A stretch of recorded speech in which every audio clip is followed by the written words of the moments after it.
நாங்களும் அப்படிதானே டேய். ஏதாவது எந்த டீம் வந்தாலும் கப் அடிச்சது 6 மாசமா செலிப்ரேட் பண்ணுவாங்க.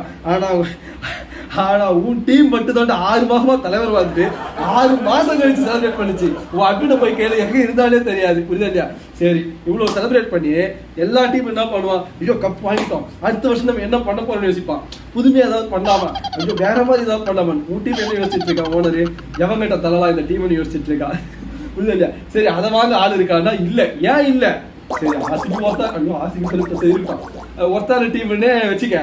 ஆனா ஏன் வாங்க மாட்டான்? அவன் பெங்களூர் சின்னசாமி ஸ்டேடியத்துல போய் மேட்சுக்கான வேலையை பார்ப்பானா, இல்ல பெங்களூர் ஹைகோர்ட்ல போயிட்டு கோர்ட்ல கேஸுக்கான வேலையை பார்ப்பானா?